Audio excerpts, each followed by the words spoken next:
Okay guys, for today's recipe, magluluto tayo ng pansit. Meron ako repolyo, liampo, shrimp, liver, tsaka fish ball, assorted, at tsaka carrots, bell pepper, and onion. Ayan. Garlic, oyster sauce, and toyo, and black pepper, and chicken broth. And then, palambutin natin yung cabbage for a few minutes. At saka yung carrots and vegetable. I got some snow peas. There you go guys. I-blanch natin yung vegetable. Bell pepper and carrots. Then, pakuluin natin ng konti yung shrimp. And then yung liampo, pakuluin natin, palambutin natin. And then maggisa tayo ng bawang and sibuyas.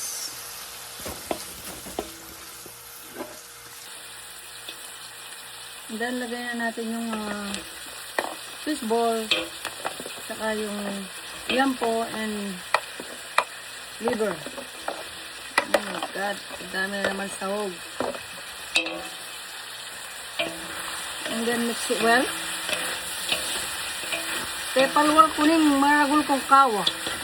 Pang malakasan kawa.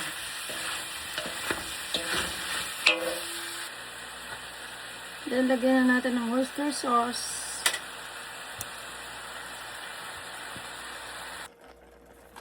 And then lagyan na natin yung jowa nyo at asawa nyo. Toyo, oyster sauce, soy sauce, then mix it well. Lagyan natin ng broth. Ito, pampalasa.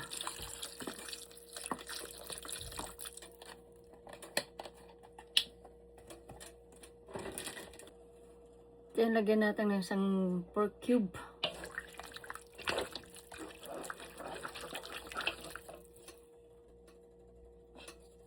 Then guys, lagay na natin yung noodles.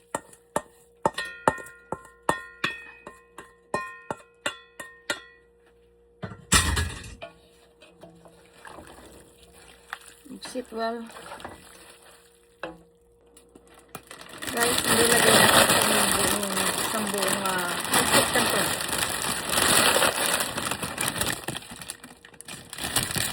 Okay. Then guys, lagay na natin yung binlance na vegetable, isang katutak na vegetable here.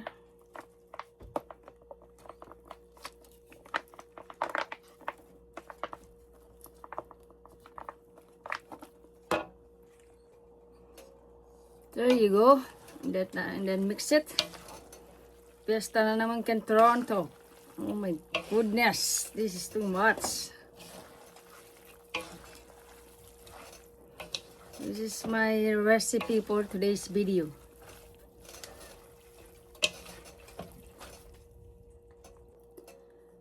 Lagyan natin ng paminta, black pepper. Let me put sesame oil. A little bit sesame oil. Ay!